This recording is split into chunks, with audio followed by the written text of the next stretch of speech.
Bonjour à tous. Alors, j'avais allumé au départ, quelqu'un a éteint. Est-ce que vous pouvez allumer la lumière derrière? Voilà, merci. J'aime bien de vous voir aussi, même si c'est un peu difficile avec la lumière dans la face.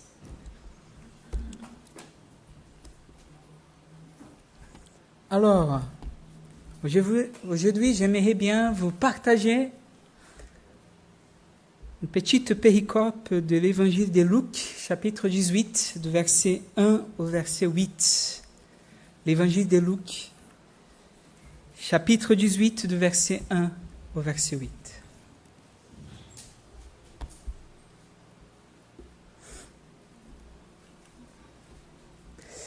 Avant de lire, j'aimerais bien de vous raconter une petite anecdote. Je ne sais pas si vous aimez les anecdotes, moi j'aime bien. Et l'année dernière, notre fils nous a demandé un vélo. Alors, en voulant l'enseigner à prier, donc je lui ai dit, demandez au Seigneur et peut-être qu'il va te donner. Donc on a commencé à faire ça tous les soirs, et tous les soirs il priait et il demandait son vélo. Et à un moment donné, on lui dit, écoutez, on va peut-être vous offrir dans votre anniversaire. Il fait anniversaire le 28 août. Et la question n'était plus seulement la prière qu'il faisait toujours en demandant au Seigneur, c'était aussi, nous sommes déjà dans mon anniversaire. Vous savez, il y a 5 ans, donc il apprend un peu le calendrier, les dates. Et là, on a fait un petit calendrier. Et chaque jour, la première chose qu'il faisait, c'était regarder son calendrier pour savoir si c'était déjà son anniversaire. Alors, le jour de son anniversaire, c'était la fête. C'était un peu la fête. Je voulais vous inviter à garder cette image d'un enfant. C'est juste un exemple d'un enfant qui veut quelque chose et qui, en quelque part, atteint, parce que ce n'est pas encore le moment. Lisons notre texte. Alors, dans ma version, on nous est dit, Jésus leur dit une parabole pour montrer qu'il devait toujours prier, sans se décourager. Il dit, il y avait dans une ville un juge qui ne craignait pas Dieu et qui n'avait d'égard pour personne. Il y avait aussi dans cette ville une veuve qui venait lui dire, rends-moi justice contre ma partie adversaire. Pendant longtemps, il refusa. Mais ensuite, dans sa réflexion, il s'est dit, même si je ne crains pas Dieu et n'ai d'égard pour personne, puisque cette veuve me fatigue, je vais lui rendre justice afin qu'elle ne vienne pas sans cesse me déranger. Le Seigneur ajouta, écoutez ce qui dit le juge injuste, et Dieu ne fera-t-il pas justice à ceux qu'il a choisis et qui crient à lui jour et nuit? Les fera-t-il attendre? Je vous le dis, il leur fera rapidement justice, mais quand le Fils de l'homme viendra, trouvera-t-il la foi de la terre?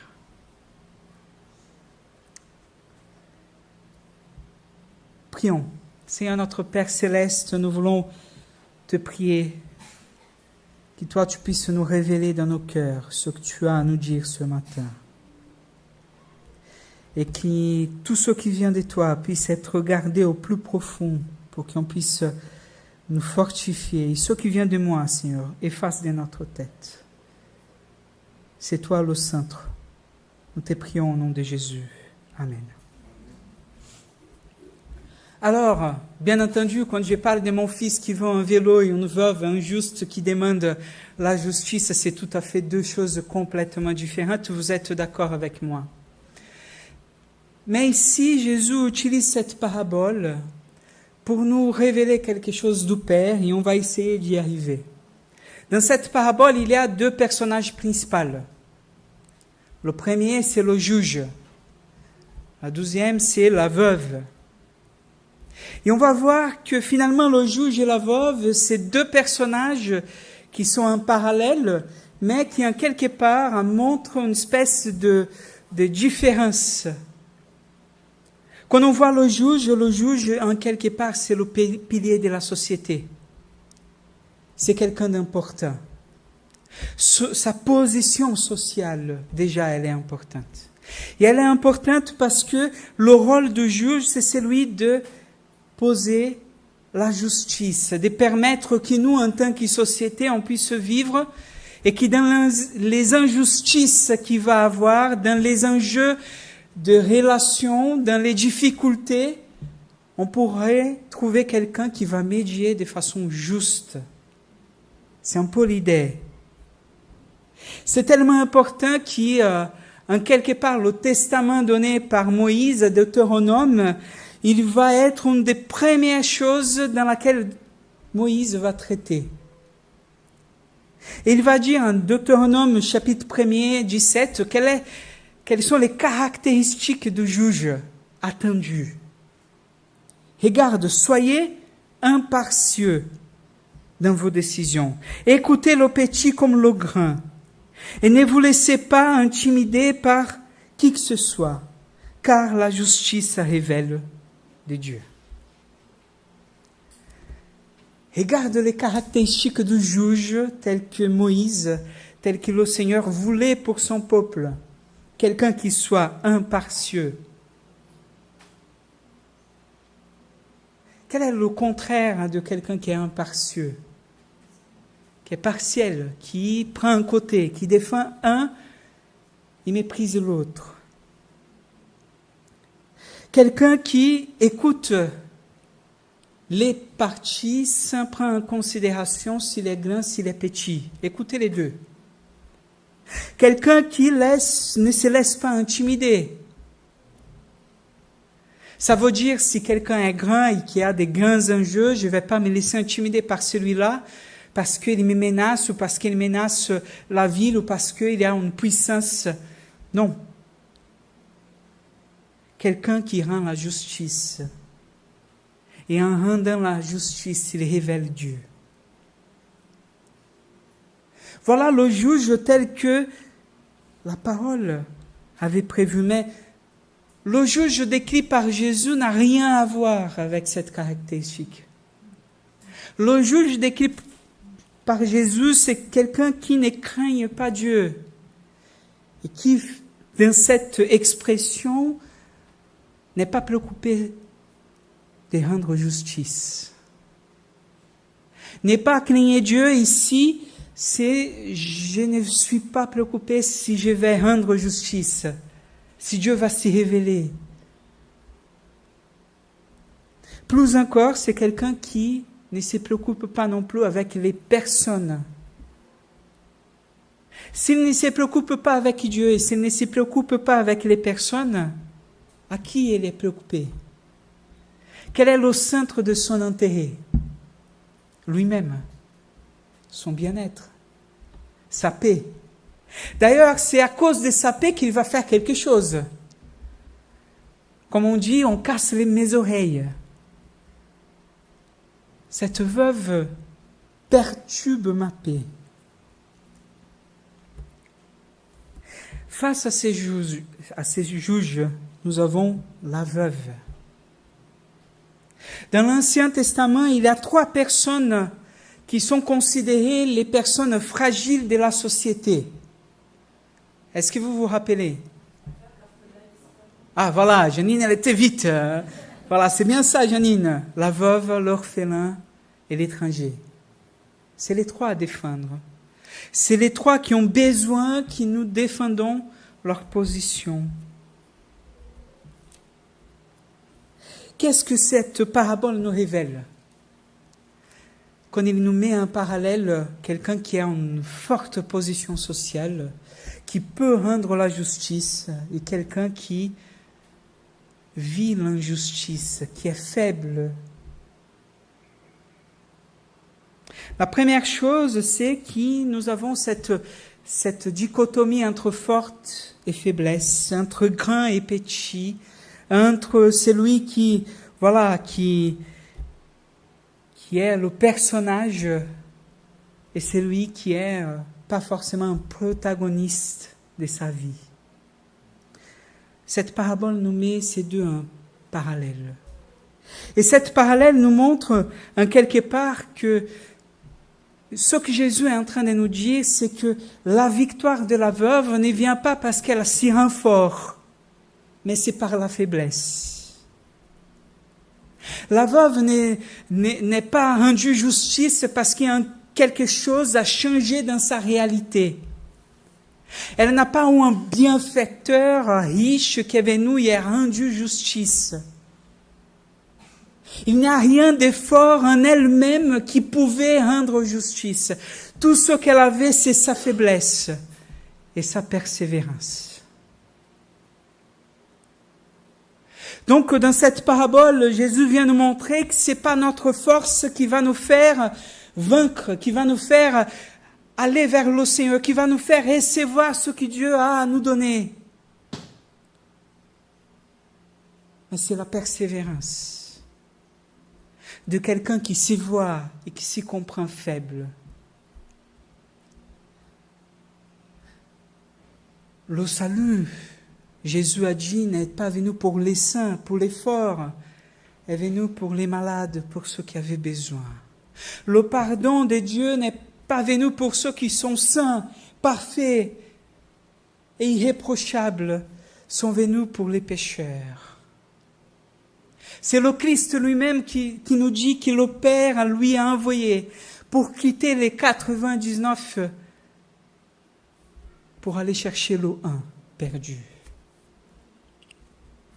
La parabole nous montre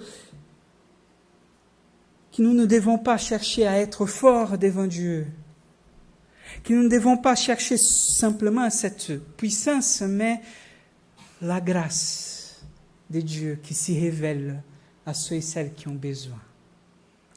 12e chose, voilà, j'ai déjà parlé, mais on revient parce que c'est le centre même de cette parabole. Jésus veut nous enseigner à persévérer dans la prière. J'ai déjà entendu, la prière, c'est le poumon, la respiration du chrétien. Mais la prière, même si ici, dans l'image que Jésus nous donne, c'est une image combative, dans le sens où on va vers quelqu'un qui est injuste et on clame notre droit, vers le Père, et c'est ça que Jésus va nous dire. Mais voilà, dans cette image, c'est un juge injuste. Mais vous ne parlez pas à un juge injuste.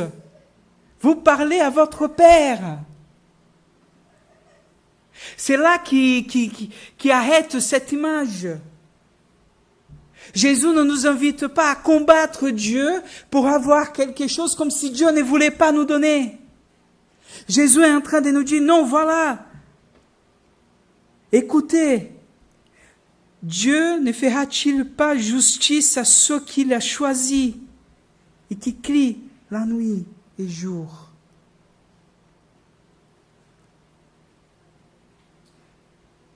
Dieu est en opposition à cette image du juge injuste. Il est celui qui nous aime, il est celui qui nous traite comme père, comme fils. Pardon, il nous traite comme fils, donc il est notre Père. Donc Jésus n'est pas en train de nous dire, voilà, il faut que vous n'arrêtez pas de prier parce que sinon Dieu ne va pas vous donner. Il n'est pas en train de nous dire que si nous ne prions pas, rien va s'y passer.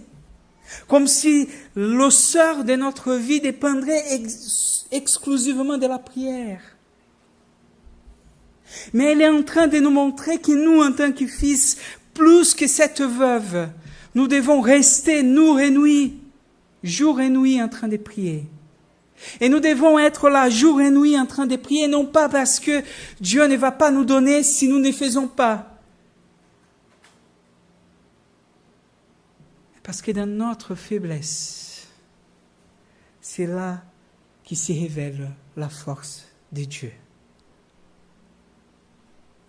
Frères frères et sœurs, l'invitation à la persévérance dans la prière, elle est pour nous un appel.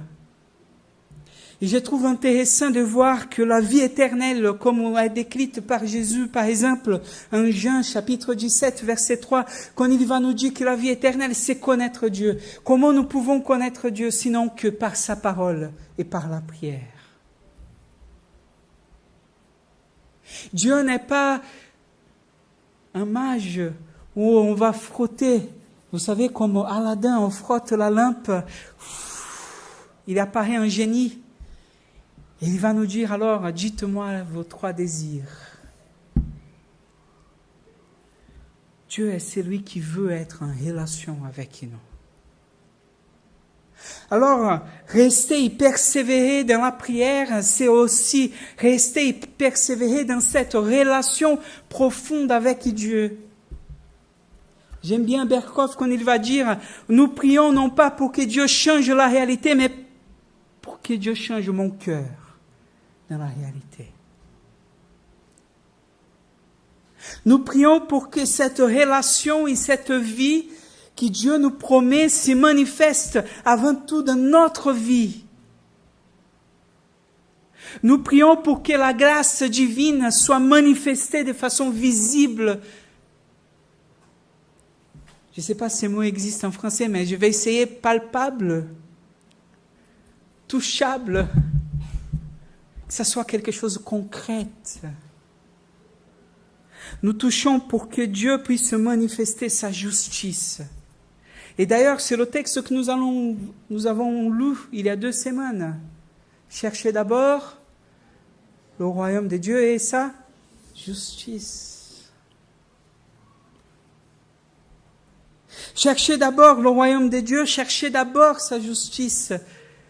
C'est chercher avant tout que cette justice se manifeste dans ma vie.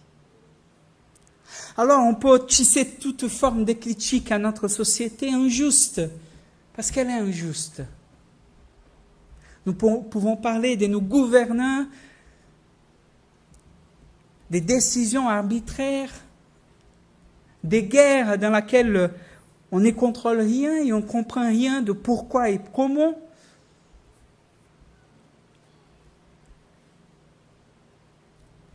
Mais j'ai un peu l'impression que Jésus était beaucoup plus préoccupé à quelle justice se manifeste dans notre vie individuelle. Que le changement n'est pas de l'extérieur, du gouvernement vers nous ou des structures sociales vers nous, mais plutôt de nous vers la société.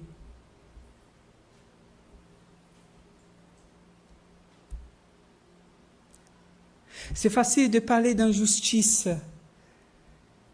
dans ces grands exemples sociétals.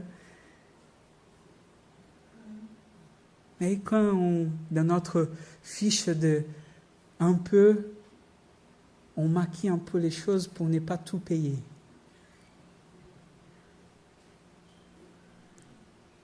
Et quand quelqu'un qui a dans le besoin devant moi et moi, je me cache pour ne pas donner à cette personne qui est dans le besoin, est-ce que ça manifeste la justice de Dieu? Et quand dans cette relation fraternelle ici à l'église, j'ai choisi les personnes que je veux faire le bien et les personnes que je ne veux pas trop être proches.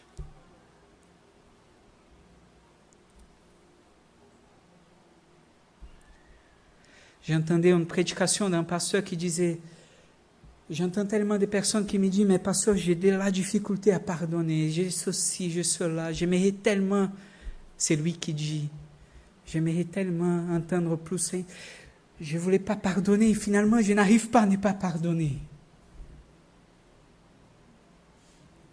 Dieu a tellement fait grâce dans ma vie que je n'arrive plus à ne pas pardonner.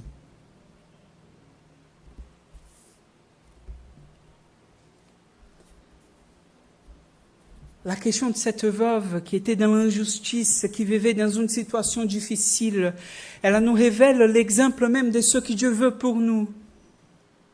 Qu'on ne s'arrête pas simplement aux choses que nous recevons, mais qu'on soit persévérant dans celui qui est notre Père. persévérant dans la prière, persévérant dans notre foi, persévérant en ce qui nous sommes en lui et de ce qu'il est en nous.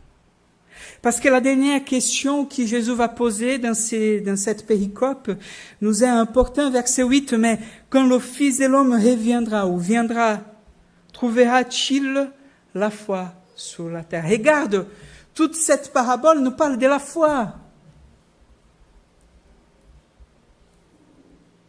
Quelle est la foi que nous avons en Christ? Quelle est la foi que nous avons en Dieu? Est-ce que nous avons la confiance que si nous restons en lui, il va être là, il va agir dans notre vie?